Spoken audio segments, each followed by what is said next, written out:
Dr. Michael Ho is joining us today. He is not only a pediatrician, but also an anesthesiologist, and he is an expert in ketamine. Thank you for being here with us today. Ketamine to me is just a fascinating topic because it's doing so much for so many people now. What is it? And what was the impetus to start using it for mental health? Well, ketamine was originally invented as an anesthetic. It was a derivative of PCP, phencyclidine. Okay. And it was invented because PCP didn't have the desired profile that we wanted. It had caused a lot of postoperative delirium. Ketamine had less delirium. Okay. But then it was found to have an amazing set of analgesic properties. So in Vietnam, it was used as the buddy drug, the drug that people use to take care of their pain, unlike morphine, which makes you stop breathing. This did not. And then it made its way into the recreational arena. Okay, but it was initially used just for surgeries in the US. It was used experimentally. That was part of the idea. Okay. Yes. Okay, and then we fast forward today, and it's being used to treat depression, PTSD.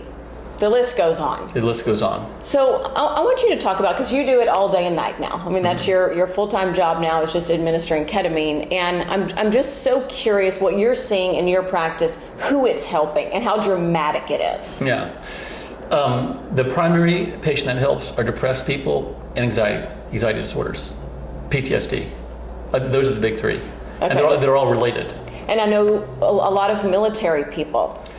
People who have been to war, yes, are coming in needing yes. help, additional help. Yes. And I think this is the important part that I think deserves exploration for a lot of people out there. Mm-hmm. That it's helping people who traditional, maybe talk therapy or therapist or traditional medications aren't helping.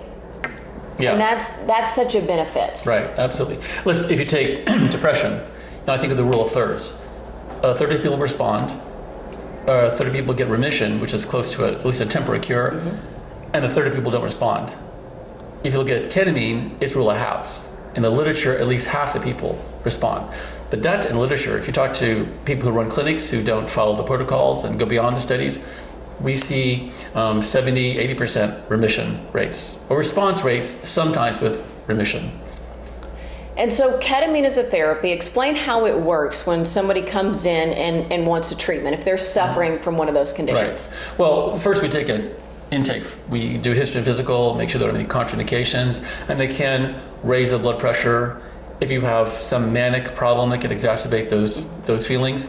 So if they don't have any cardiovascular or psychological or physical contraindications, and they are a good candidate, that is, they have a disease ideally seen by a therapist, mm-hmm. With a diagnosis, and even resistant to traditional therapies, then they're the best candidate for ketamine.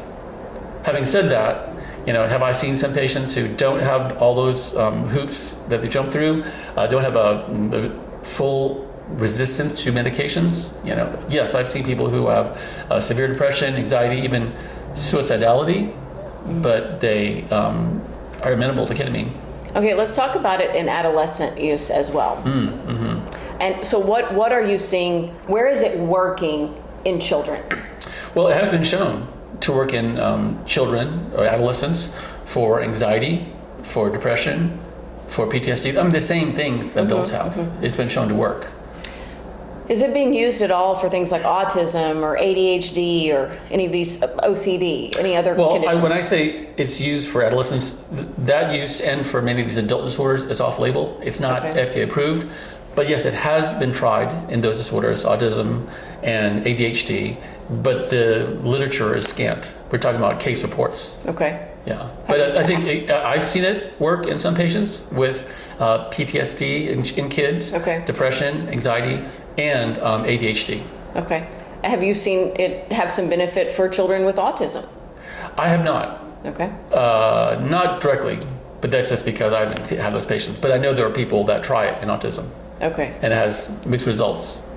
So who is it contraindicated for? Who is not a good patient for ketamine? Well, because ketamine can raise the blood pressure. Mm-hmm. It would not be a good idea if you had some intolerance to hypertension. If you had severe hypertension, mm-hmm. that would not be a good time to do ketamine. If you had an aneurysm in your brain or in your body, that would not be a good thing to give. If you had a heart condition that couldn't tolerate a faster heart rate, a higher blood pressure, that would never be a good candidate.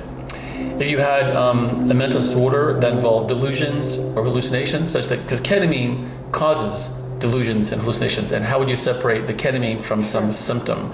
So someone who has actively manic or has active schizophrenia would probably not be the best. But for people with manic depression who are in their depressive phase, that might be a candidate for it. Has it been used at all ever for people suffering from any kind of dementia or Alzheimer's? You know, it causes neuroplasticity. That's one of the mechanisms you would think that would help, and it's been used for things like TBI. But again, I think the data is too premature. Okay. I mean, I've given it to an elderly person who had dementia creeping in. He felt better, but did it have a long-term outcome? I don't think that was the case in that one patient's situation. Okay. But it's being investigated for those purposes. And oftentimes it does require multiple treatments. How does that exactly work? It depends on the individual. I mean, the classic studies were given as 0.5 milligrams per kilogram, 6 doses over 2 or 3 weeks. But people can't afford that. They don't need that. And I think everyone's different. In my particular situation, I try to titrate the dose to the patient's need. And sometimes it's a higher dose than 0.5. Often it's a higher dose. And I find that leads to longer periods of remission. So although 6 doses over 2 or 3 weeks is a standard recommendation, I don't think everyone needs that.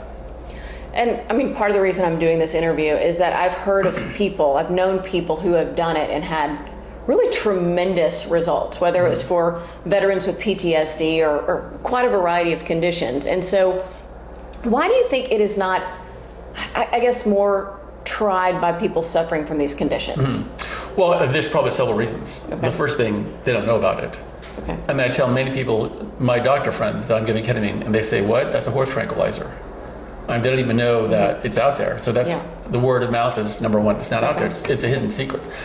Number two, there's a stigma against it. I mean, it's lumped together with all the other psychedelic drugs, and it got a very bad press in the war on drugs, and so people are reluctant to try LSD or marijuana or cocaine. That's not a therapeutic drug, but ketamine is in the same category.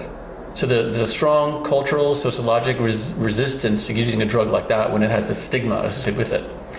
And then I'm not sure even doctors recognize its value. I mean, there's still some people, psychiatrists, who don't believe in its value. So there's many forces at play that make people resistant or unaware of its use and unable to access it.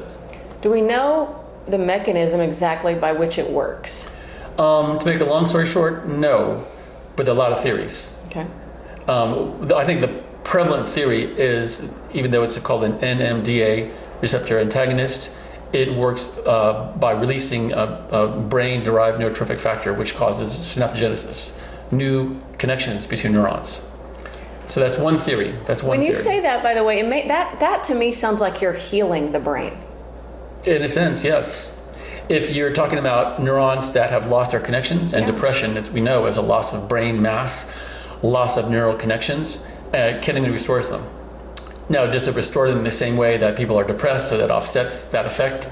I don't really know for sure, but that's one proposed mechanism, because we see that, at least in animal models. We see ketamine causing synaptogenesis and neuroplasticity. It also works in other receptors, which I won't get into, but it also works as an anti-inflammatory drug, and we think about neuroinflammation as a mechanism for a lot of disorders. And I think the big impetus that I find in the research is its ability to form connections. The different networks in the brain that are dysfunctional in depression, in PTSD, in suicidality, and these networks are rewired, reconnected in a more functional way with ketamine. And so that potentially is why so many people are having such dramatic results. Potentially, and such widespread results, because for example, this is a network called the default mode network. It's a network that's active when we're at rest. I call it the daydreaming network. When you're by yourself, not engaged in any task, this network kicks in. But it's also the ruminative network that makes you have despondent, self-abnegating thoughts, and it suppresses other networks, or is up when other networks are down. So ketamine and other psychedelics decreases or dampens this default network and allows other networks, like executive networks, like the Thales network that decide what's creative, what you should pay attention to, and the task completion networks to take over and do the things that are more functional. Well, and when you said the task completion, that makes me think of dopamine, because that's a reward we get, dopamine, right? When we've completed something, or that, oh, I need to do the dishes and I really want to, but it's the dopamine that goes, go ahead and do it, get finished, be rewarded afterwards. So, I mean, does that potentially come into play also in the brain? I don't know to what extent we think of ketamine as a reward system drug, right? It's more like an allowance system drug that allows the functional part of your brains to take over. I'm sure there's some element of reward in that, but that's not how I typically think of it. Okay. I want to talk about potentially whether this could be treated for drug addiction, because I think so many people are struggling with that and have tried, again, traditional methods and aren't finding the relief that they would like. That is absolutely one of the indications. Okay. Right. We had a patient who came to us for depression, and her depression felt better, but she didn't want to smoke and drink anymore. And she said her friends complained that she wasn't fun anymore. And she complained to us that you didn't tell me this is a side effect. I said, well, if your basis of your friendship is drinking and smoking, I'm not sure that's a good, but she didn't like that idea. And I have many people who get ketamine, they don't want to do drugs. I had a vet patient the other day. He got a big dose of ketamine, and afterwards he felt a revulsion with one dose. He went past the bar and saw people drinking. He felt revulsed about drinking. One dose. Will it be sustained? Well, time will tell. But it can have that effect. But also I think from a habit forming perspective, that it's so important to find things that kind of let you take that next rung up on the ladder. And it seems like this really helps people do that. Even if it's just finding a better habit, something else to do besides drinking and smoking, or finding some new friends or what have you. You know, I mean, there's so much to be said in life for just something that helps you get your next foothold. Right. We are what we do frequently. We are the sum of our habits. And if the default mode network is a habit that you have, whether it's feeling bad about yourself, washing your hands, taking drugs, it's all a habit. And what ketamine does, and like I was mentioning, other psychedelic drugs do, they break that habit. They wipe out that pathway so that other pathways, which are part of you too, can take over. Drinking, smoking, taking drugs, they're all bad habits. What about for obesity? We see that rate climbing, and even in children. I mean, could potentially ketamine be something that could help stop overeating? And because that's a habit in so many cases. It is used in eating disorders. In eating disorders it is used, yes, right. It is used, okay, it for is obesity. Used, but I must emphasize the data is not good. It's another off-label use, but it has reported success, small reports in those arenas too, I mean, this almost seems like, to me, though, if you're looking at this for something like that, even if you're not loving the data out there on it, it's worth a try? Worth a try, definitely. I mean, every time we give a drug for therapy, whether it's an antihypertensive drug or antidepressive drug, it's a trial. Yeah. And I would say, okay, it's a trial. Does the trial hurt you? Well, the drug has side effects. And these antidepressants have so many side effects. They do. And they take so long to work. We're talking about weeks to months. Ketamine has very few side effects. I mean, nausea and hypertension during the session, right? Long term, really very few. And it works within minutes to hours. What about, because I've heard this and people have said this to me, drug addicts go do that.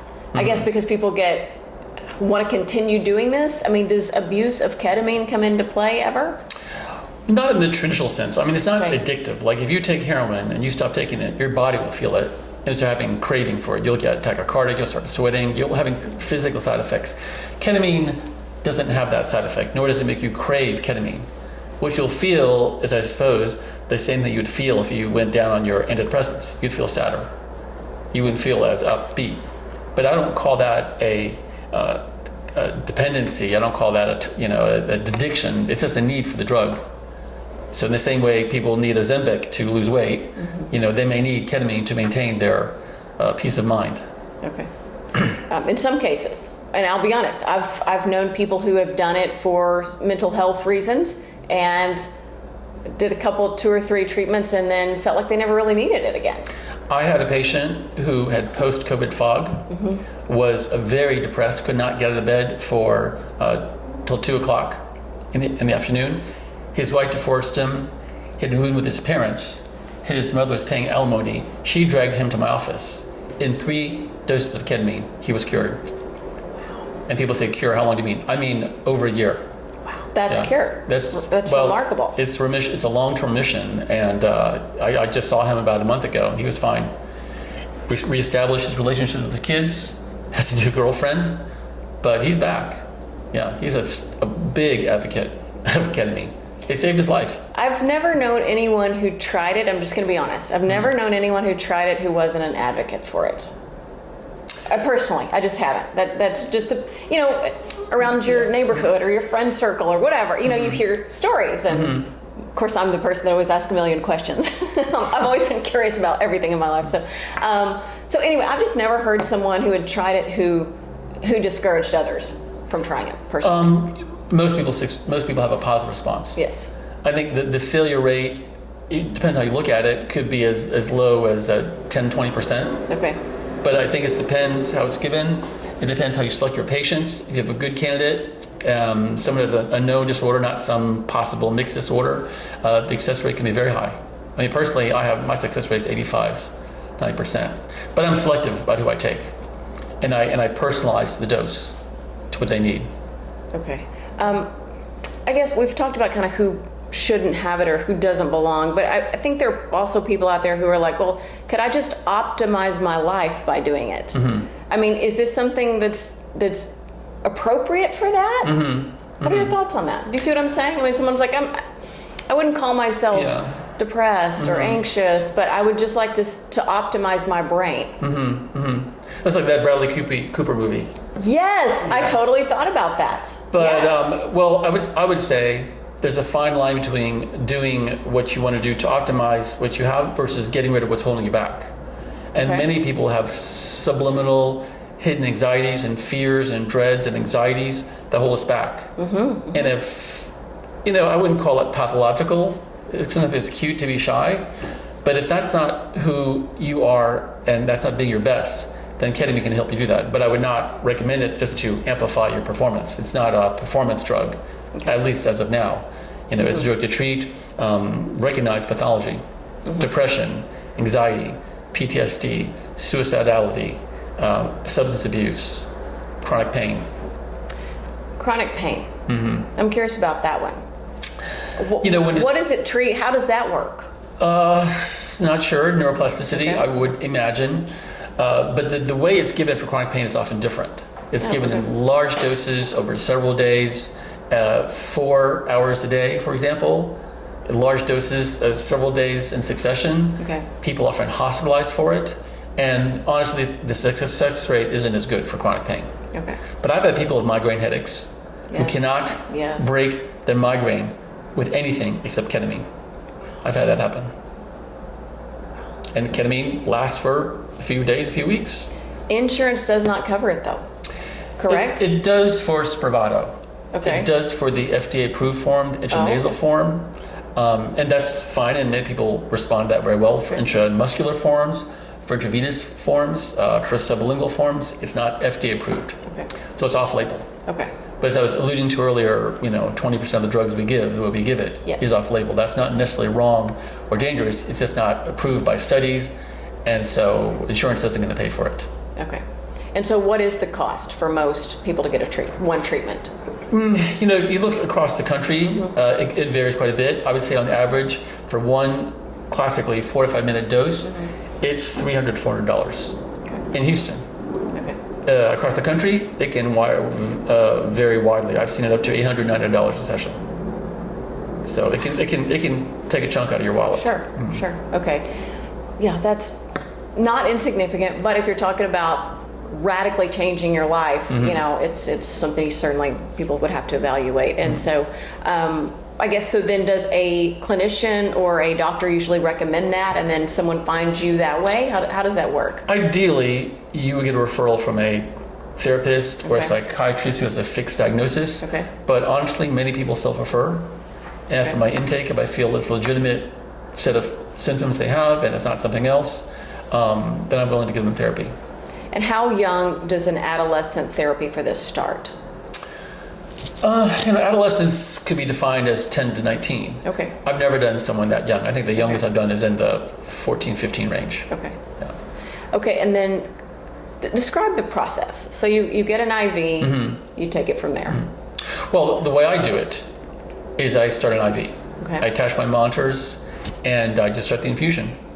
Some people are very anxious, so I'll add some other sedative drug, either at the beginning or throughout. Some people get nauseated. That's one of the bigger side effects. I'll give them drugs for that, like Zofran, people have heard about. Yeah. Some people get high blood pressure, and I'll treat that accordingly. Because you're an anesthesiologist, so you can monitor all their vitals and everything. Yes, I'm very good at that. Yes. I guess the biggest dreaded thing people feel would be the K-hole, where they have a very dysphoric experience, where they feel dread, they feel their body dissolving away, they have a near-death experience. But that is specifically why I like IV. Because if they start to approach that point and they tell me, Dr. Ho, I'm feeling bad, I just turn it off. Okay. Within 3 to 5 minutes, it's gone. This is exactly, I don't prefer the intranasal form or the intramuscular form, because if you get that point, I can't take it away. With infusions, I can turn it off and it goes away within minutes. So any K-hole I get is brief. Okay. Yeah, and I tell people all the time that is a risk. But it's only a risk if you push the dose. If you keep the dose small, it's really unlikely. It's when you try to get to higher doses that occurs. But you said oftentimes with repeat patients, you titrate that, you increase it. I'm always titrating the dose, right? Okay. Each person, sometimes when they come back for repeated sessions, they need a higher dose to get the same effect, risking the K-hole, but I'm very good at titrating it, so it's really unlikely. It's all managed. Okay. Well, it's a fascinating discussion. I think that it's something that, if people are suffering from one of those conditions, it's worth investigating. It is. It's a possibility. It's not a guarantee. Nothing is. But there's a distinct possibility that I think more people than not could benefit from. Okay. All right. Well, Dr. Ho, thank you so much for joining us today. And we'll put his contact information so if anyone wants to reach out to you, they can do that. Thank you.